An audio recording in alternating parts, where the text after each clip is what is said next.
آپ نے ٹیلنٹ کا ذکر کیا. ہم نے دیکھا کہ بیکاز ہم لوگ ظاہر ہے ہماری جو تھوڑی سی آڈینس ہے وہ جین زی اور بچے جو بہت زیادہ دینی شاید اس طرح دینی طبقہ نہیں ہے. ہم نے دیکھا کہ اسلامک جو اسکالرز ہیں ان کا رائز ہوا. اس میں مفتی مسعود صاحب کا چینل بہت بڑا ہے, آپ کا, ساحل ادیم صاحب کا, راجہ کیسر صاحب کا, اور اس طرح کے کافی لوگ ہیں. کچھ عرصے میں ہم نے دیکھنا شروع کیا کہ آپس میں ایک گتھم گتھا ٹائپ سچویشن جو ہے وہ شروع ہو گئی, اور وچ از ویری انفارچونیٹ. آپ بھی یہی بات کرتے ہیں اور بھی کہ جی مسلم امہ شروع سے لڑ رہی ہے, اور ابھی کچھ شروع بھی نہیں ہوا. مطلب ابھی اٹس جسٹ لائک 2-4-5 سال ہوئے ہوں گے میرے خیال سے. آپس میں ہم نے بہت کم دیکھا ہے کہ لوگ آ کے بیٹھ رہے ہیں. راج صاحب آپ کے پاس آئے, سیکولر سائڈ سے بھی بلکہ بہت زیادہ لوگ آپ کا آ کے انہوں نے انٹرویو کیا. اس پوری جو آپس کی ایک وہ خلش ہے اس کو آپ کیسے دیکھ رہے ہیں؟ بیکاز ایک عام بچہ جو دین لت سے حاصل کر رہے ہیں ویسے انفارمیشن وہ کہہ رہے ہیں کہ یار یہ مطلب یہ وہی ہے جو پولیٹیشین کر رہے ہیں, اور یہاں میں آ کے جب ان لوگوں کو دیکھنا شروع کیا جو آپ کو تھوڑی سی پروگریسو آوازیں دین کے سائڈ پہ یہ ساری لگتی ہیں, بٹ ان کے اندر بھی بہت زیادہ, اور اسپیشلی آپس کی ابھی ریسنٹلی میں نے 1-2 ویڈیوز دیکھی, میں نام نہیں لوں گا, بٹ ان آپ کے اوپر بھی تھیں, ساحل کے اوپر کسی اور نے کی. اس پوری چیز کو آپ کس طرح دیکھ رہے ہیں؟ میں تو اسے اپرچونٹی گردانتا ہوں. ہم قرآن و سنت کی روشنی میں اس پلیٹ فارم کی آواز کو حق کی آواز سمجھتے ہیں, اور ہم چاہتے ہیں کہ یہ ڈیبیٹ اسی طریقے سے ہوتی رہے, لوگ بات کریں, پڑھا لکھا طبقہ خود ڈیسائیڈ کرے گا کہ کون بندہ ہوائی فائر کر رہا ہے اور کون بندہ بکش بات کر رہا ہے. یہ ہو نہیں سکتا کہ بیک وقت 2 اپوزٹ رائے درست ہوں. کسی خاص کیس میں ہو سکتا ہے کہ 50% چیزیں ہوں, ورنہ حق اتنا واضح ہے کہ پتہ چل جاتا ہے. میں اس چیز کو سمجھتا ہوں اپرچونٹی اپنے لیے. میں چاہتا ہوں کہ علماء کا طبقہ بھی جو بولنا چاہتا ہے وہ بولے, تاکہ ان کی آڈینس تک میری بات پہنچے. کیونکہ میرے پاس نہ تو کوئی مسجد ہے, نہ میں کسی فرقے کا فرنٹ مین ہوں کہ ان کے مدارس میں جا کے بولوں. میں اب نام کسی کا نہیں لوں گا. یہ سب کے سب میرے علاوہ جتنے لوگ ہیں نا, یہ سب کے سب فرقوں کے فرنٹ مین ہیں, خواہ علماء ہوں چاہے موٹیویشنل اسپیکر ہوں. یہ جس یونیورسٹی میں چاہیں, جس مسجد میں چاہیں جا کے دین کے اوپر بات کر سکتے ہیں. میں نہیں کر سکتا. یونیورسٹیز میں شاید میں کر سکوں, وہ میں سیکیورٹی ایشوز کی وجہ سے نہیں جاتا. مدرسے میں نہیں کر سکتا. ان کے لیے اسپیس کیوں اویلیبل ہے, میرے لیے کیوں نہیں اویلیبل؟ اس لیے کہ انہوں نے اس طبقے کو ہاتھ ہی نہیں ڈالا جس کو میں دین کی تباہی کا اصل سبب سمجھتا ہوں, یعنی علماء کا, فرقوں کا طبقہ. یہ جو آپ کہہ رہے ہیں نا اس طرح ہوتا ہے, یہ ڈائلیکٹیکل مٹیریلزم ہے جسے کارل مارکس کہتا ہے. یہ ہمیشہ سے ہوا ہے. کارل مارکس نے تو بعد میں کہا ہے. کارل مارکس کے نام سے شاید ہمارا مذہبی طبقہ چڑ جائے, تو میں ان کے لیے کہتا ہوں کہ ابن خلدون کو پڑھ لیں. یہ خلدون جو بولا جاتا ہے غلط لفظ ہے, ابن خلدون لفظ ہے. یہ ان کو پڑھ کے دیکھ لیں, ان کا مقدمہ. وہ بھی یہی بات کرتے ہیں کہ ہمیشہ اپوزٹ رائے ٹکراتی ہے, اس کے بعد پھر ایک ریفارم ہو کے چیز سامنے آتی ہے.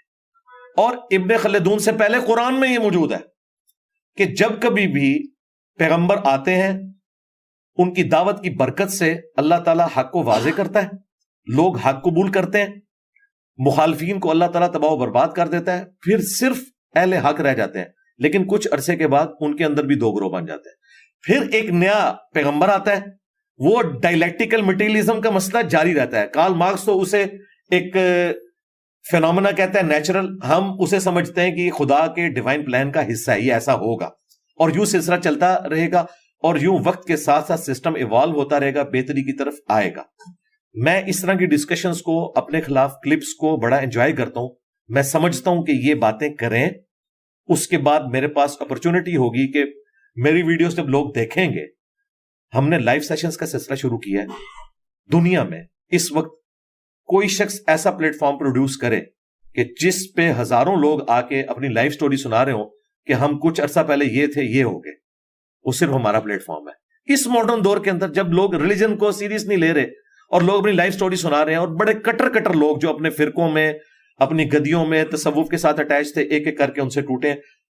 ان میں سے 95% زیادہ لوگ کہتے ہیں ہمیں انجینئر صاحب کا تعارف نیگیٹو ہوا تھا. ہماری اس دعوت کو بوسٹ دینے میں سب سے زیادہ کردار جو ہے نا, وہ علماء کا ہے, جنہوں نے میرے خلاف جمعے پڑھائے, میرے خلاف تقریریں ریکارڈ کی, کبھی میرے اوپر توہین مذہب کا الزام لگایا, کبھی مجھے قادیانی کہا.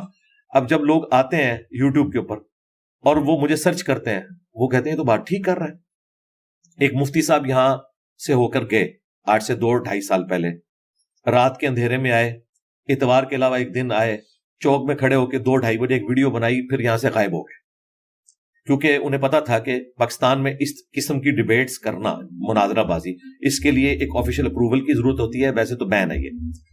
انہیں گرفتاری کا خطرہ تھا, مجھ سے بھی ایجنسیز کے لوگ رابطہ کرتے رہے, پولیس بھی, وہ کدھر ہے بندہ, میں نے کہا مجھے کیا پتا ہے, آپ ڈھونڈیں.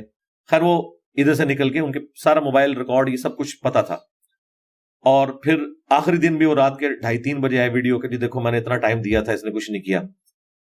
تو اس طرح جب کر کے گئے, اس کے بعد سینکڑوں نہیں سرکار, ہزاروں دیوبندی جو ان کے فرقے سے تعلق رکھتے ہیں, لائیو سٹوریز میں آگے بتا چکے ہیں کہ ہم تو جانتے ہی نہیں تھے انجینئر صاحب کو.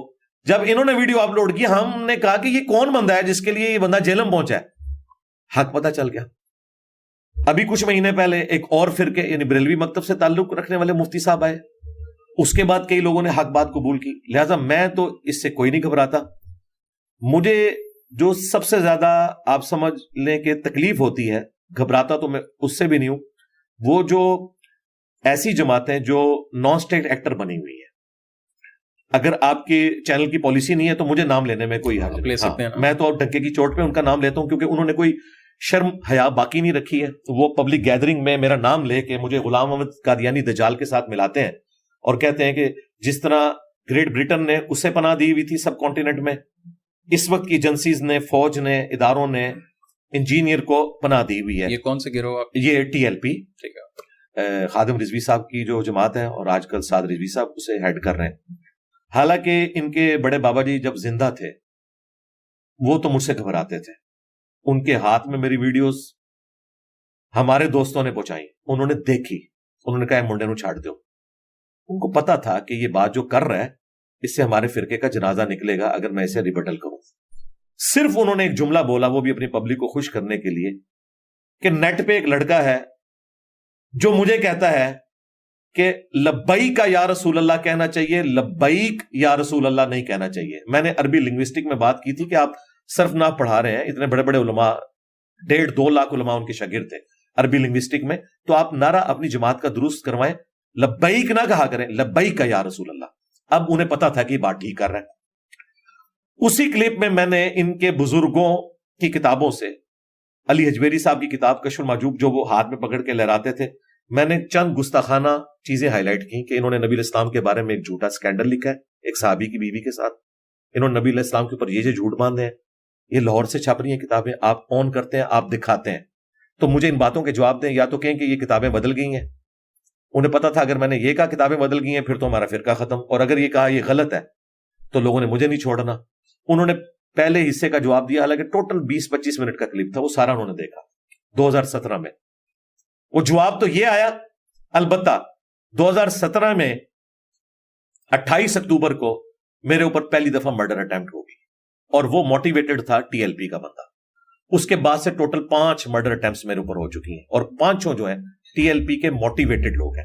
میں یہ نہیں کہوں گا, میں انہیں بینیفٹ آف ڈاؤٹ دوں گا کہ انہوں نے تنظیمی طور پر لانچ نہیں کیے ہوں گے, لیکن ان کے مدرسے کے ابو ذر غفاری رضی اللہ تعالیٰ عنہ جو مدرسہ ہے خادم رضوی صاحب کی جہاں قبر بنی ہوئی ہے, یہ آخری دفعہ جو 2 لڑکے آئے ہیں وہ تو اس مدرسے کے تھے, 16, 17, 18 سال کے. بٹ ساتھ کی طرف سے کبھی آپ سے کوئی رابطہ ہوا؟ کہ رابطہ انڈائریکٹلی ہوا, ایک ان کی جماعت کے بندے کے تھرو میری آڈیو ان تک پہنچائی گئی, ان کی آڈیو میرے تک پہنچی, میں نے ان کے سامنے بھی چیز ہائی لائٹ کی. اور اب تو کوئی ڈھکی چوبی بات نہیں ہے.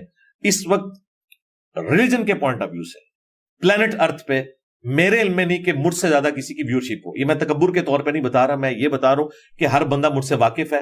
کسی غار میں بھی بیٹھا ہے نا, اسے پتا ہے کہ انجینئر کیا ہے.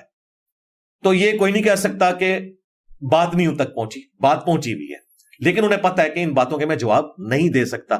دوں گا تو اپنی پبلک مجھے نہیں چھوڑے گی کہ بھی تم نے تو انجینئر کا مقدمہ مان لیا. اور اگر میں انجینئر کے خلاف بات کروں گا تو انجینئر تو ڈاکومنٹس دکھا رہا ہے, تو پھر تو انجینئر کے ماننے والے کہیں گے کہ واقعی یار یہ لوگ تو فیل ہو گئے ہیں. میں تو ون ون سچویشن میں ہوں دونوں اعتبار سے. تو میں آپ کو بتا رہا تھا کہ یہ TLP ہے, اس طرح کی جو جماعتیں ہیں نا, یہ میری لائف کو ورنیبل کرتی ہیں. لیکن میں ان کے ساتھ بھی آپ اس حوالے سے بالکل سیدھا ہو گیا ہوں کہ اگر مجھے تم اس لیول کے اوپر لے کے جاؤ گے کہ تم کہو گے کہ مینار پاکستان میں آ کے خطاب کرے, تو پھر میں نے آنکھوں میں آنکھیں ڈالی ہیں کہ یار مجھے تو چھوڑو. تمہارا امیر اہل سنت کراچی میں بیٹھا ہوا ہے, 70+ ہے, وہ باپا جانی الیاس قادری جو میرے ایکس مرشد تھے, میں 10 سال اس جماعت میں رہا ہوں. ان کو کون ہے کہ آئے ذرا مینار پاکستان میں بغیر سیکیورٹی کے آ کے بتائیں, وہ بھی نہیں آ سکتے. ان پہ ایک دفعہ مرڈر اٹیمپٹ ہوئی تھی 1995 میں, اس کے بعد سے وہ گھر سے نہیں نکلے. جو ان کو سیکیورٹی سندھ گورنمنٹ نے دی ہوئی ہے اس زمانے کی, 1999 میں نے ان کے پیچھے نماز پڑھی ہوئی ہے, 5 نمازیں پڑھی تھی. نماز پڑھنے کے دوران جب وہ جماعت کراتے تھے نا, اب تو جماعت کروائے ہوئے بھی ان کو کم از کم 15-20 سال ہو چکے ہیں. تو ایک کلاشن کوف اٹھایا ہوا بندہ ادھر کھڑا ہوتا تھا, ایک ادھر. میں نے ایگزیکٹلی ان کے پیچھے نماز پڑھی ہے. وہ نماز کیا ہوگی کہ جب آپ نماز پڑھ رہے ہیں اور ادھر بھی ایک بندہ آپ کی طرف یوں تان کے کھڑا ہوا ہے, اور ادھر یہ ان لوگوں کا حال ہے جن کا دعویٰ ہے کہ الا ان اولیاء اللہ لا خوف علیہم ولا هم یحزنون. یہ دھمکیاں مجھے لگاتے ہیں نا, یہ سچا تو باہر نکلے. ان کی حال یہ کہ نماز میں بھی کلاشن کوف والے دائیں بائیں کھڑے ہوتے ہیں. ان کو بھی آپ دیکھ لیں یہ کتنے پروٹوکول کے ساتھ جاتے ہیں. تو اس طرح کی دھمکیاں لگاتے ہیں. اس طرح کے لوگ میری لائف کو ونریبل کرتے ہیں, تو میں انہیں بھی آڑے ہاتھوں لیتا ہوں. رہ گئی پولیٹیکل جماعتیں, عام لطیفے سنانے والے مفتی, کہانیاں سنانے والے مفتی, یہ تو میں انجوائے کرتا ہوں. ان سے مجھے کوئی خطرہ نہیں. خطرہ اس قسم کی دہشت گرد تنظیموں سے ہے, میں ان کو بھی آڑے ہاتھوں